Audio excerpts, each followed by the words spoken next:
Gentlemen, there are now 67 retired episodes of this particular show dating back to 2007 when it was called The Chick Whisperer. You're not going to find any of those shows anywhere on the RSS feed, on any of the podcast services, or even on the mountaintoppodcast.com website.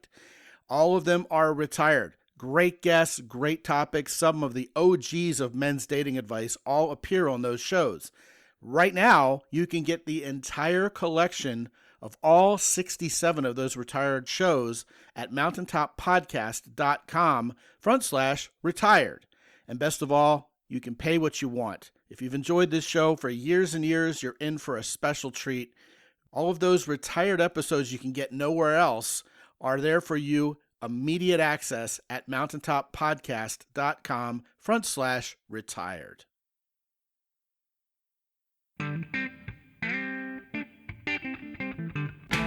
Live from the mist-enshrouded mountaintop fortress that is X and Y Communications headquarters, you're listening to the world-famous Mountaintop Podcast. And now, here's your host, Scott McKay. All right, everybody, how's it going? My name is Scott McKay. And I'm Emily McKay. And we're coming at you again with another episode of The Big Show. And today is a special one, Emily, because in the last 10 weeks since we did a show together, we've celebrated 20 years together. We have 20 wonderful years. 20 wonderful years. Not 21 yet. Not Our relationship is not drinking age yet. Right. People are out there going, no way, dude. 2 decades? You got to be kidding me. How did you make it happen? Well, that's why we're here today, Emily, because talking about the seasons of marriage in many ways is talking about how a marriage stays successful over that many years, because it's not going to be the same every day, all day long, for years and years and years for the rest of your life. First of all, that would be boring. That's like couples who get together and just Netflix and chill from day one and never do anything else. You don't want that. There should be seasons in a marriage, right? Absolutely. I mean, life isn't just going to happen and nothing bad happens or nothing great happens. So those are things that will result in how you go through life. We call those seasons, whether they be ups or downs or anything in between. Winters, summers, spring, and fall. Good and bad. Well, you know, when we met, you were in your mid-30s and I was in my late 30s, and we didn't get married until I was actually 40 years old. It was after my 40th birthday. What seasons might we have gone through, Emily, if we had married much younger? In other words, if we had met, in our late teens maybe and gotten married too young, or into our 20s, what are the seasons we could theoretically have gone through? Because I think that'll matter to people listening, because they're all thinking to themselves, well, wait a minute. I'm only 21, 23 years old. Maybe I haven't been married yet. How is this particular episode even relevant to me? Well, that's interesting because, we were married in our 20s. Actually, I got married at 19 the first time around. To someone else. Yes. To be clear. Yeah. So I do have some experience of getting married young. And I think as a young person, there's a lot of different seasons. But, I think in many ways we experience those same things even in our mid-40s or mid-30s. For example, you still have to get used to each other's habits, get used to day-to-day life, the going to work, the different nuances. But I think as a young person, you have all these wild imaginations of how perfect everything's supposed to be. And then you have to live with the reality. It's not the way you envisioned it. Ah, yes. We are idealistic when we're younger. And so if we get married, we're thinking everything's going to be perfect. I've met this wonderful partner, and then we're disappointed when life happens. That's true. And everybody goes through this. I mean, you expect this perfection in your head, and there isn't a person on this planet that can fulfill on all of those expectations. Well, in all fairness, I think some people never outgrow that. We get into a marriage thinking, oh, this person better be Mr. or Ms. Perfect or else I'm going to be disappointed. And the first time they leave the bathroom door open, guess what? There's your first disappointment. Right. There's your first argument. Yeah. Looking for Mr. Right is not exactly reality, but looking for the right person for you, that's reality. But I'd say that would be the first season. The other part, when you're young, you're still starting out in life, you're not figured out your career, you've not figured out who you are, and you're still growing and changing as a human being. Not only that, so is your career. It's tossing and turning and changing. So sometimes you might be out of a job, you might suffer financial stresses, and this is where the stress really happens in a marriage. The next season, which is, financial season. Financial season. If that's good financial season, I'm all for it.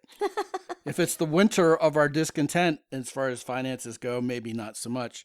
But you said a couple really interesting things there that I think we really need to cover in more detail.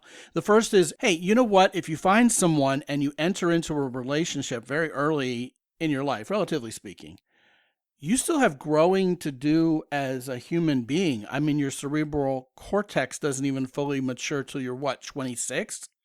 So you could get married at 21, 22 and not have even really found yourself yet.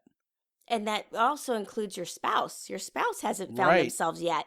So before you know it, 4 or 5 years into your marriage, you don't even recognize yourself or the other person that you've married because you've changed in so many ways, which is sad because you want to grow together, not grow apart. Yes, but it seems like we see a lot of young couples who say, man, I don't even understand who I dated anymore. I don't even understand who I am. Man, I married the wrong person not knowing what was in store for myself as I grew up, literally and figuratively. I can relate to that because when I was 19, I remember one of my family friends said, hey, y'all really need to slow down and think about this. You're a little too young to get married. Wait until you're about 25 when you've, discovered who you are and then get married. And I'm thinking, how dare you say that? You're married and happy. Must be miserable because, I'm happy and I know who I am. But what I did not realize, he was right. And the reason why I say that is because I did have a lot of growing to do. And yes, I knew who I was and where I was going. But my spouse did not know that. And I was unaware that there's two of us who could be potentially changing in this relationship. Yeah, we're indeed idealistic, right? I mean, for my part, I was not anywhere close to relationship ready all through my 20s. I mean, I felt like I matured. I learned some social skills. I stopped being a people pleaser, et cetera, et cetera. All things that were very important to attracting the kind of women I want and being the kind of partner a woman would want. The deserve what you want stuff, right? But man, it would have just been disastrous if I would have shacked up with one of my girlfriends from my early 20s, like in college or when I was on my first couple assignments after college in my career. And, the other thing that you said was we're still figuring ourselves out financially. It's like one of my quasi-mentors, Harvey Mackay, the business writer, once said, you learn in your 20s and you earn in your 30s. So when you're learning these hard lessons in your 20s, it's hard to hold down a relationship and expect that to go really well, even from the interpersonal standpoint, let alone the fact that you're not even financially stable just yet, right? And, God bless anybody who's out there listening going, hey, you know what? I'm raising my hand. I'm financially stable. I'm a multimillionaire and I'm 23 and me and my honey are doing just great. Well, more power to you, but I don't think that's the norm. I think that's more the exception, even nowadays. I would agree with that 100%, and which is a wonderful exception to experience. But most young people are going to go through the trials of figuring out how to get through life financially and grow and earn their income through this world. And as they enter their 30s, they become more stable. Things starts to level out. But then that comes to the next stage of life, whether you do it before or after stability, which is children. Children. That is definitely a season of life, and a season of a relationship is parenthood. One of the things that definitely happens early in your relationship is you both are probably dinks, dual income, no kids. Oh, yes. Okay. Or here's the one I just heard a couple days ago, which I think is arguably even better and more meaningful. Dinkwad. And what is that? Dual income, no kids with a dog. That's awesome. That would have been me. What a couple of dinkwads, right? Or a few dinkwads if you include the dog. Right? That's a dog with a couple of no kids. I like that. I don't know what term. that acronym is, but I'll let one of the listeners tell me. But yeah, in your early 20s, it's just the two of you. You're learning to get along. You're in your honeymoon period, which I want to talk about, right? And unless it was like a shotgun marriage or something like that, which is fully possible, right? I've known a few of those. Yeah. You probably don't have kids yet and you both have a job. So financially speaking, at least you don't have a whole lot of stress and drama around, your relative lack of income because you don't have kids yet. You don't have a whole lot of responsibilities yet just to each other. Although if she makes more money than you do, you may go through a dark season. That can be very possible depending on how everybody views who owns the money. Mine, yours, or ours. It's important to view that as ours. Otherwise, that's going to be a huge upset to the relationship. Well, that's a season unto itself now, isn't it? Figuring each other out, figuring what we want to do, figuring out our future, where we want to live, how much money we make, what my career is going to be, and what your career is, and how it intersects. That's a season. It is. And I think a lot of young people go through it, but even the second marriages go through it too. Yeah, oh yeah. When you get a new spouse after a divorce or being widowed, it doesn't matter what age you are, you're going to have to relive that season with that person as well. Yes. No doubt. Yeah. So here we are as a couple, for sure. We did meet in our mid and late 30s, but who we are as a couple, here's a good question before we dive into the seasons. What hasn't changed over 20 years? That's a good question. I think overall, my values haven't changed. Mine either. I think I've evolved some. I think we evolve in maturity and wisdom as we move through life regardless. Hopefully, we move through it together.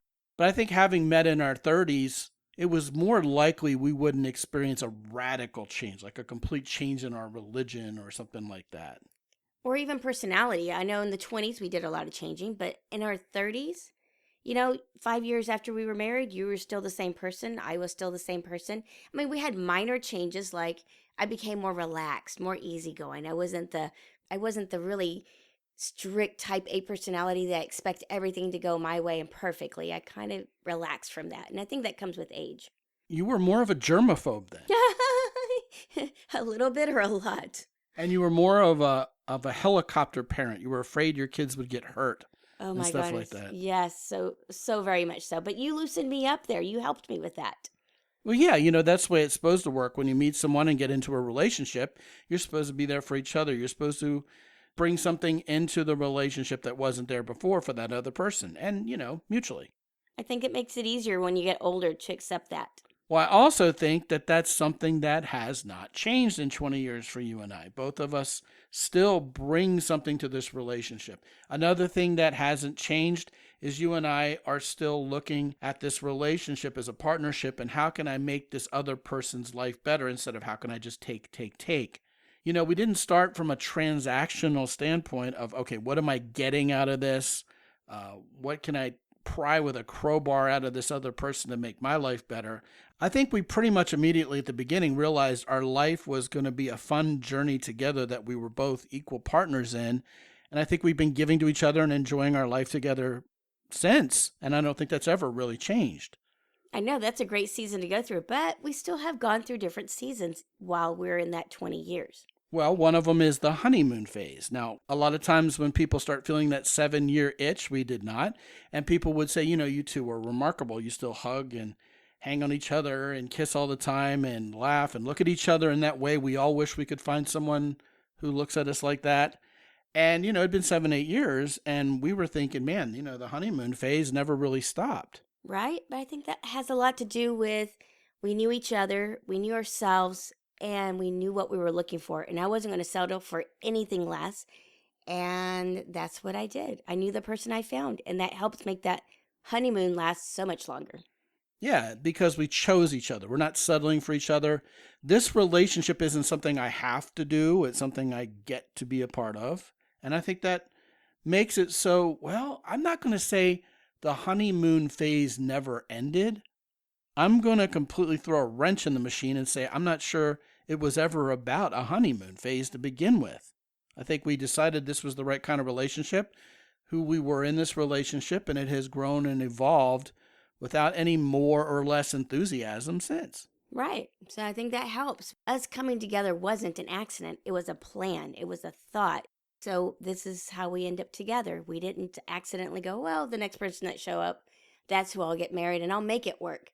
That's not how real happiness happened. Well, it was the culmination of what we talk about around here all the time. Better men get better women get better men, Both you and I had done the work to become big four people. We were confident, masculine and feminine. We actually liked the other gender, and we had good, solid moral character. So when we met, we had the foundational building blocks after two respectively failed relationships to people who weren't relationship ready. We found each other and we were relationship ready. And the next thing you know, what's the icing on the cake? Deserving what you want. We did. I was laughing because two failed marriages. No, it's one each, two combined. Well, that's why I said respectively. Yeah. Yes. It wasn't that you and I weren't relationship ready, although I can say for my part, I didn't want to be a victim, and I did what it took to be better, not only with women, but as a potential future husband again, over the course of the 2 or 3 years between my divorce and when I met you. Seemed like it was longer than that, but it wasn't. And I figured out what guys wanted in a woman and, made sure I was that woman and made sure to find ways to let guys know that I was that type of person. So I had a lot of guys who were very much interested in being with me more permanently, but I wasn't just going to settle with anybody. I wanted the guy who matched with me the best. Yeah, and I think that prolongs the silly season, the happy season of your relationship, and really guards you from going through that dark winter in many ways. So it can be an eternal springtime, but not in a Pollyanna-ish way that requires a label like a honeymoon phase. It really is. We chose correctly and we've lived a good relationship that's grown and evolved properly while we're still crazy about each other. But with all of that, we still go through seasons. Yes, indeed. We've gone through 2 major seasons in terms of what kind of activity and the mindset that's defined our marriage and our relationship over the years. The first one we went through was travel season. Oh, that was awesome. We would travel the world, and initially it was just us, and then we started bringing the kids along. And then we switched gears and said, okay, let's start doing the BMX world, because you were huge into BMX, and join you and the kids and start riding as well. And so we were doing the national circuit. Yeah, the kids became geniuses at it. So we went through what I put here. You put more elaboration to it. I'm calling it youth sports season. We went and did travel sports with the kids, had an RV. We didn't stop traveling. It's just that the adventure was different. And we've been doing that for, since 2016. So the world travel / RV travel to national park season was basically from 2006, 2007 through 2016. And since then, we've been doing the youth sports season. But here's something that this audience needs to know. And after all, it seems like this is about roughly 10 years per season anyway, right? Our kids are aging out of BMX. We need a new season. What's next, Emily? That's a good question because we have one adult child together and we still got one more that has another few more years before she's grown. So we're actually fixing to go into not just a different, no longer BMX, but without children. Yes. Well, we do have 4 or 5 years till Sarah goes off to college. Yeah. Our son's 18. He's going to leave the nest. But we still are in the process of figuring out what our next season will be. We don't have it figured out yet. No, but I got all kinds of ideas. Well, let's hear it. I think I've shared them with you many times, but my dream, my wonderful dream is to get a Class A, small Class A, with a small 4x4 and head out west and just live rough and tough, traveling out in the West and taking that 4x4 on all kinds of rough terrain and just having a blast traveling together through the different national parks. See as many as possible. One goal I'd like to have is fill up that national park book. Well, my first thought is you're talking about a Class A, and I'm more like a schoolhouse in the summer. No class. No, I kid. I think that sounds like a lot of fun. I think you have to coordinate what you have going on in your life and kind of clear the deck a little bit so you can go do that. And I don't know how that happens for the next 4 years with Sarah going into the snowbird phase there. Man, talk about a boring teenage life for a 14, 15, 16, 17-year-old. As long as we don't have any more kids along the way. More kids. Heck, I'm not even sure we'll have grandkids at the way it's going. Oh boy. No, we'll have grandkids someday. And that will be a whole nother life because I'm going to want to settle down a little bit for that. That's a season that's coming up, and we've yet to talk about that too.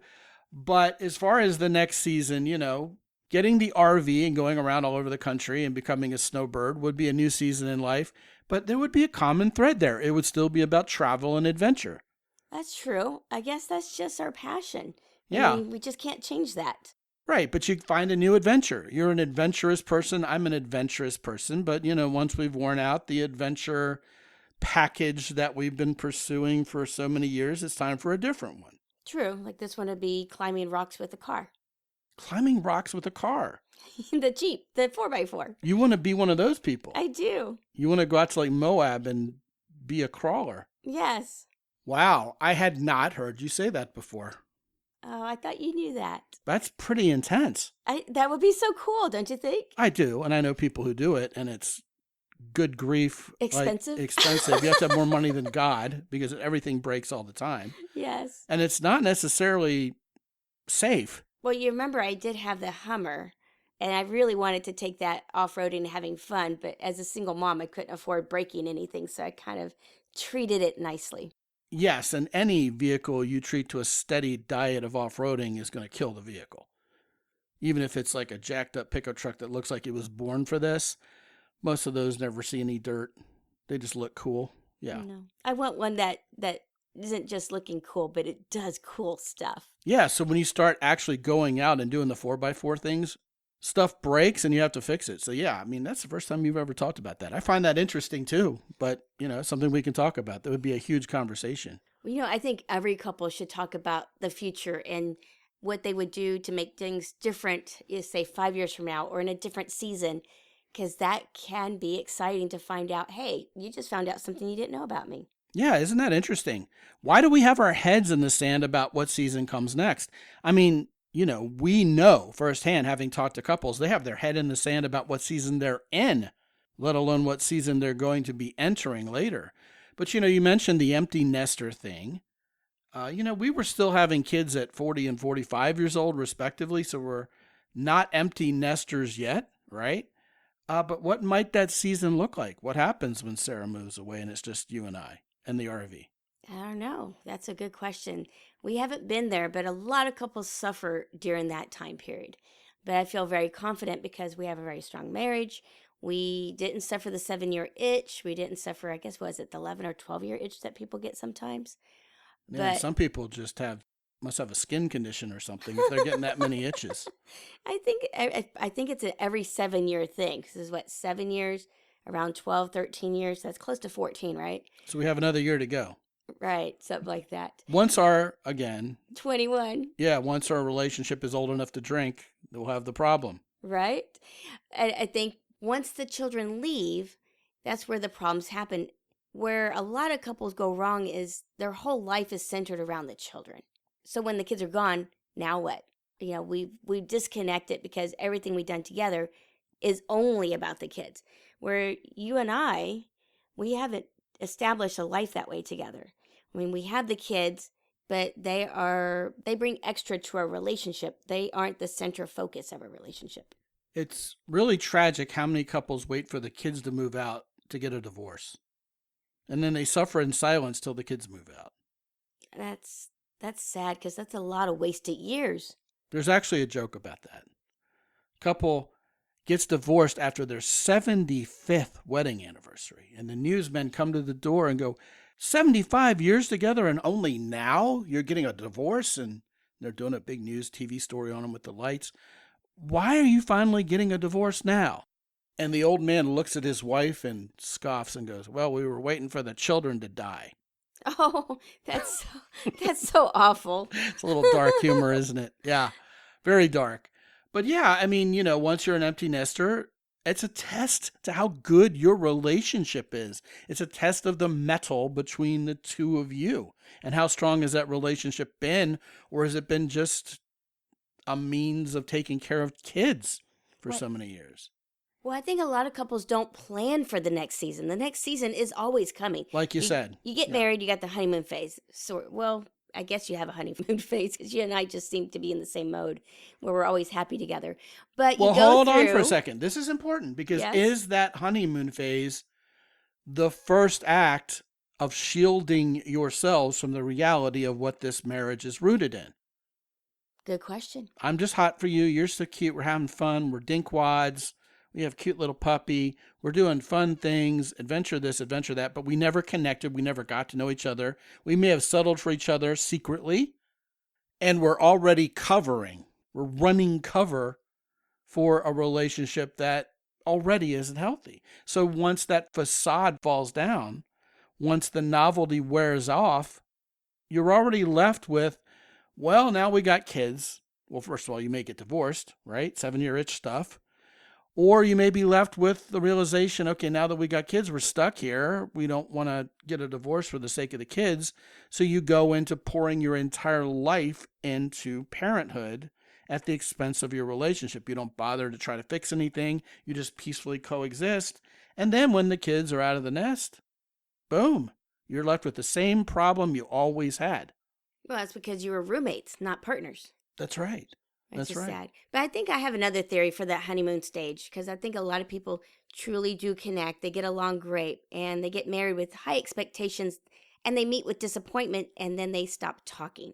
And then they end up being resentful and they become roommates and they stop fulfilling each other's needs. Then the kids come along and you're kind of stuck together and you kind of just push through it until they're gone. Now you don't seem to have a purpose to stay glued together. And a lot of that's rooted in the lack of commitment. The commitment isn't because you got kids. The commitment's because you love and share each other's joys, because you want to do things for each other and respect one another. That commitment of no matter what's going on, I'm going to make this relationship work. We're going to talk this through. I'm going to find out why my husband's not happy. What can I do to fulfill those dreams and wishes of his, and vice versa. But if I don't share those thoughts and ideas with him, he can't relate to me either. And then when the children leave, there's nothing but a shell of the both of you.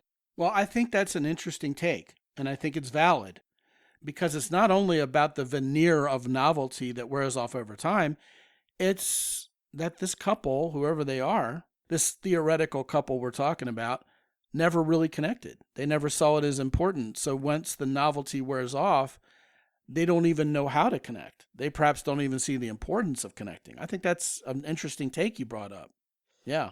And I think the only thing that gets them through all those years is hoping that they will get back to those blissful years. Well, That that's hope. where couples coaching comes in. If anybody's listening to this particular show thinking, man, that's us, that's me and my honey, you're not broken. This isn't a mental health issue. It's simply a matter of reconnecting, learning to do that, which somehow we forgot, we overlooked, or we didn't even know was going to be necessary someday. That's right where we can help. And that's not because anybody is bad in the relationship. No, it's just certainly things not. happen. It's a Yeah. season. Yeah, yeah.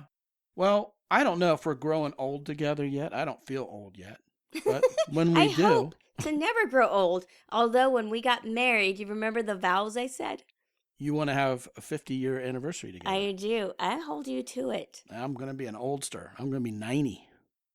Although, you know, my dad is 84, and I was talking to my sister the other day. My mom's 82, my dad's 84. Talking to them, you feel like you're talking to someone in middle age. You know, they haven't moved. The needle hasn't moved. They're still themselves. They don't talk or sound like old people. Okay, Mom, let's go out. And, you know, they don't talk like that. They still sound like themselves. I think that's happening more and more. Oh, yes. And that will be us. Yeah. Yeah. I mean, as you get older and things start to hurt, you know, you take the vitamins and realize this didn't have to hurt. You know, you can be better at maintaining your health. You can not drink so much or eat the way you used to eat, which is something I always struggle with. But, you know, the more you take care of yourself, the more you think, okay, my adventure doesn't have to end. There's no timeline on me being old. You know, we were watching Mel Brooks, who's 99. And what did he say in his interview? It's just, I forgot to remember I was old. Something like that, something very like Mel that, Brooksian. yes. So here I am, you know. I think that's really great advice. Growing old together is about having gone through a journey together. And that journey is meaningful and the partnership is meaningful. And whenever I hear somebody say something like, well, you know, if I'm married to some 80-year-old woman, she's not going to be hot to me anymore, and I'm going to want someone younger and hotter. It's like, chalk it up to God's dirty little trick or whatever. But, when we're in love with someone and we're in a partnership for the right reason, we cherish and respect one another. The legacy even starts mattering. Yes. And it's not because it has to matter, not because you're making an excuse so it matters. It's where your priorities are. Well, think about it this way. The person that I'm with and I'm very old with, like when we're in our 70s, right? I'll look at you, and the one thing I won't see is that you're old and you have the wrinkles. You don't look youthful when we first got married. But what I will remember is all the times we went through when it was hard and difficult, the dark times, that all the wounds that I have suffered through the years from whatever the world has thrown at us. You were there for me. We were there together. We fought things together. We were a team. And that forms a very special bond. What an incredible way to finish off this particular episode, because what you spoke is pure truth. Ladies and gentlemen, if you get in a relationship with someone and they don't even want to be there for you to give you an aspirin when you have a headache the first 6 months you're together because that's too much for them, you might want to find a different relationship. Because I tell you what, when what I'm thinking? You're old and decrepit years later, they're not going to stick around. They're going to be off doing something else. Yeah, there's that commitment to each other because you love and you adore each other. What are you thinking?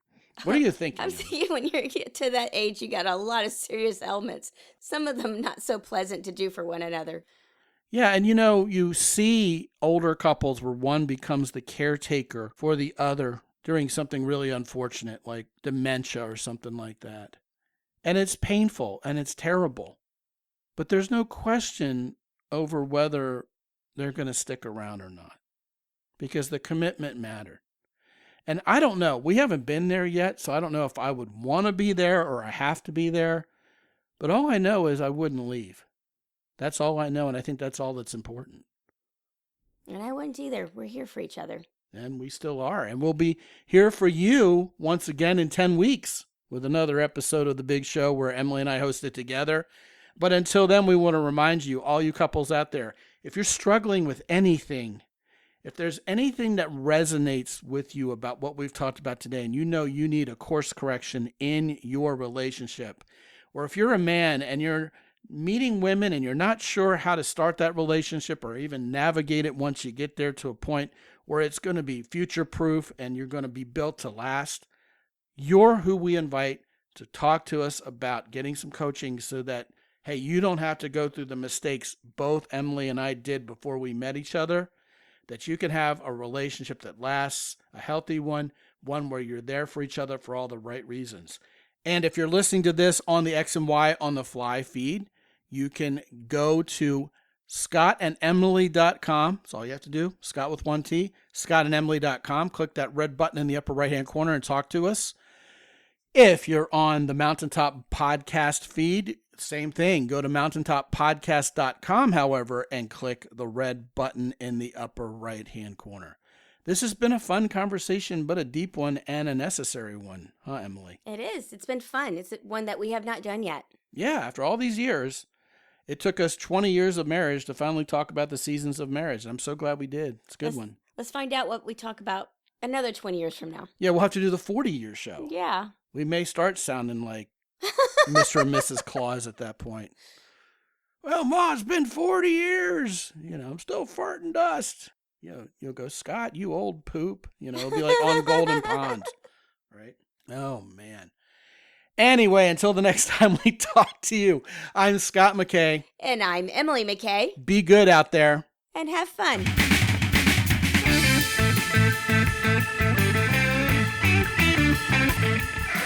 The Mountaintop Podcast is produced by X and Y Communications. All rights reserved worldwide. Be sure to visit www.mountaintoppodcast.com for show notes.